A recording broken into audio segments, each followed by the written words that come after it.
Linux Mint 19.1 XFCE. Donc Linux Mint, cette démo est valable pour les Linux Mint, que ce soit XFCE, etc. Ça, on s'en fout. C'est pour Linux Mint.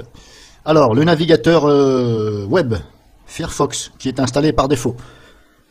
Alors, je ne sais pas si vous avez pu vous en apercevoir, mais ça ouvre par défaut la page d'accueil Linux Mint. Et en plus, ça utilise le navigateur Yahoo par défaut. Donc tout ça, vous pouvez le changer. Alors, je vais vous montrer. Vous voyez, c'est Yahoo. Mais moi, j'aime pas. Je suis allergique à Yahoo. Donc, voilà, vous ouvrez le navigateur. Vous cliquez en haut à droite ici. Vous allez sur Préférences. Vous allez sur Recherche. Ici, vous voyez, on ne voit pas Google. Mais ne vous inquiétez pas, je vais vous expliquer comment remettre tout ceci. Là, ici, vous cliquez sur Découvrir d'autres moteurs de recherche. Il y a la page d'accueil, enfin bon, j'ai dit que c'est la page d'accueil, hein, oui, Linux Mint qui s'ouvre. Là, vous avez encore les moteurs de recherche, voilà. Mais il faut aller plus bas. Alors, je vous avoue, j'ai un peu cherché. Je croyais que c'était pas possible, mais c'est possible. Donc là, autre moteur de recherche, ici. C'est marqué en anglais. Il suffit de cliquer sur le moteur de recherche, là. Google. Ici, vous cliquez dessus. Là, vous cliquez ici.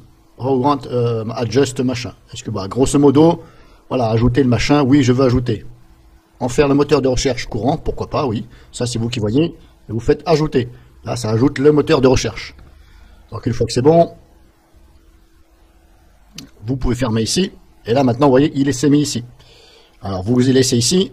Wikipédia, si vous n'en voulez pas, vous le sélectionnez, vous supprimez. Yahoo, supprimez. Machin quick, là, je sais pas quoi. Supprimer, Duquesne machin, je sais pas quoi, je supprime, portail machin, encore plus, voilà. Vous gardez celui ou ceux qui vous intéressent. Et là, c'est bon.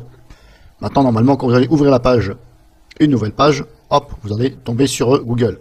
Donc maintenant, même si je referme, normalement, si je réouvre, ça utilise Google. Malheureusement, bon, ça ouvre cette page-là à chaque fois. Bon, là, j'ai pas su comment faire pour éviter que ça ouvre à chaque fois ça. À chaque fois, moi, je m'embête à ouvrir un nouvel onglet. Donc là, vous êtes sur Google. Voilà, vous avez plus le Yahoo là. Là, je suis bien sur Google Search. Et le problème, c'est que voilà, quand vous ouvrez le navigateur, tout de suite, ça vous met sur la page. Alors ça, normalement, je crois qu'on peut le remédier.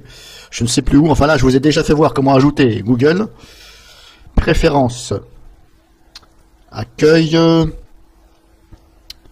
Page d'accueil. Là, page vide. Voilà, moi je mets page vide. Voilà, ça j'enlève. Ici j'enlève. Page d'accueil, nouvelle fenêtre. Ok. Donc là je l'ai fait, c'est bon. Donc normalement ça a pris en compte. Oui, je vais fermer. Je vais réouvrir pour voir. Pour l'instant, voilà, ça ouvre comme ça.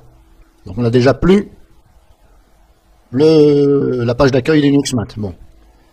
C'est pas que je veux pas, mais à force c'était un peu gonflant quoi. Surtout que j'ai rien à faire dessus. Et maintenant, bah voilà, vous saisissez ici tout simplement votre, voilà, ce que vous cherchez. Éventuellement, vous pouvez faire d'autres réglages ici. Hein. Vous retournez dans Préférences. Donc moi ici, recherche, pardon, accueil. Moi ici j'ai mis page vide, mais vous mettez ce que vous voulez. Hein. Vous pouvez mettre adresse web personnelle. Voilà, vous mettez adresse web personnelle et vous inscrivez HTTP Google machin search. Voilà, moi je mets page vide. Voilà, comme ça au moins c'est très bien. Puis après, bah, vous faites vos réglages ici éventuellement. Donc là, je vous ai montré comment ajouter le moteur Google de recherche et l'attribuer si vous voulez par défaut.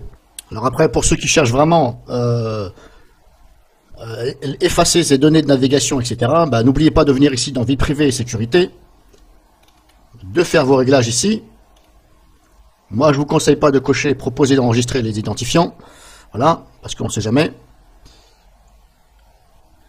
Surtout que sur Linux, il n'y a pas d'antivirus, donc voilà, vous n'aurez aucune alerte, et on ne sait jamais. Après, vous faites comme vous voulez. Effacer les données, bah, ça c'est vous qui voyez, moi j'ai coché, oui, effacer. Ça efface toutes les données, et ici, historique, moi je mets sur vider l'historique lors de la fermeture de Firefox, voilà. Et effacer l'historique aussi, je viens là, et je coche tout ici. Et ici, je mets bien tout. Parce que si vous cochez pas tout et vous mettez pas tout, eh ben ça va effacer. Voilà. Après, si vous avez mis BlashBit, l'équivalent CCleaner sur votre Linux, eh bien, bah, il va falloir utiliser BlashBit. Mais bon, là, ça va se faire quand vous allez fermer le navigateur. Et donc les paramètres, N'oubliez pas de venir dans les paramètres et de cocher ici aussi. Parce que si vous désignez effacer l'historique à la fermeture de Firefox, si vous ne cochez pas ça, ah ben ça ne va pas effacer ça et ça. Sauf si vous le faites manuellement. Mais pour le faire automatiquement quand vous allez fermer le navigateur, il faut cocher ce que vous voulez. Moi je coche tout, comme ça il n'y a plus de traces. Voilà, moi je fais comme ça, maintenant c'est à vous de voir. Après ici vous avez les permissions, localisation, etc. Si vous voulez pas qu'on vous demande votre position, etc., vous pouvez régler tout ça ici. Par exemple, vous pouvez aussi bloquer les nouvelles demandes. Vous voyez, c'est marqué là. Bloquer les nouvelles demandes. Comme ça, on ne va pas vous demander votre position. Caméra, pareil. Je bloque. Je n'ai pas envie qu'on me demande ma caméra. Microphone, pareil. Je n'ai pas envie. Attention, parce que là, si vous utilisez des logiciels pour chatter en caméra, eh bien attention que ces deux-là, il faut, éventuellement, il ne faut pas cocher. Si vous utilisez Skype, il faut voir. Si vous rencontrez des problèmes avec Skype, c'est parce qu'ici, il faut éventuellement, voilà, faut voir, hein, il y a peut-être un rapport. Hein. Moi, je n'utilise pas Skype, pas de caméra, pas de microphone, etc. Voilà, localisation, je m'en fous aussi. Donc voilà. Mais là, la localisation, ça joue uniquement sur navigateur. Ça ne joue pas sur la distribution Linux, le système d'exploitation. Et là, pareil, hein, ça joue normalement sur le navigateur. Mais s'il y a un rapprochement entre Skype et Mozilla, je ne sais pas, hein, moi, ce que vous avez fait. Si vous rencontrez des problèmes, éventuellement, les réglages sont là. Legal! Drop you again! Drop you again!